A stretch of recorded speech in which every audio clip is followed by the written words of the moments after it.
Nebraska's next governor and lieutenant governor. Now that person oversees the legislature, is the director of Homeland Security, and the chair of the Nebraska Information Technology Commission. And all three candidates also tell us they will work to fulfill their governor's goals and messages. Mike Foley joined the Republican ticket with only months to go in the race for the governor's office, a move made necessary when Levon Heidemann stepped away.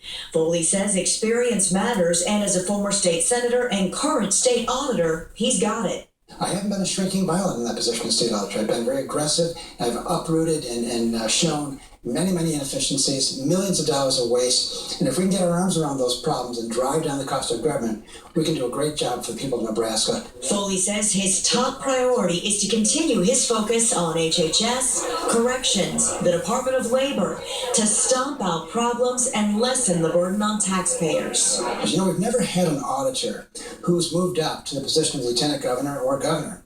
And it's a shame because the auditor learns so much about the operations of state government. Democrat Jane Raybould says she also has experience as a Lancaster County Commissioner and Vice President of the B&R supermarket chain. She says this election is critical. For the last 10, 11, 12 years, we've had this. You see, there's a lot of complacency that has gone on. There has been a lack of oversight and accountability throughout Health and Human Services that have cost the Nebraska taxpayers millions of dollars. Raybould wants the legislature to look at investments she says would save taxpayer dollars. For example, prison reform.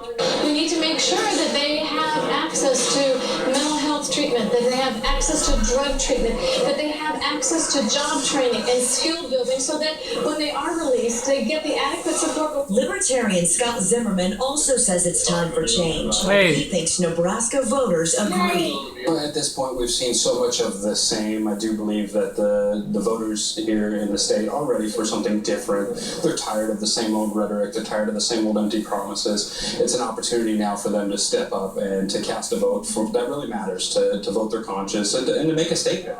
Zimmerman calls himself a family man, a hard worker, middle class his whole life. His top priority, to listen to and represent people just like him. We have no special interest groups. We've got no special backing. We don't have any corporate interests in mind. Nobody's funding our campaigns. So when we get into office, we work for the people. You'll find more from our interviews, including messages from each candidate in their own words, all on KETV7.com.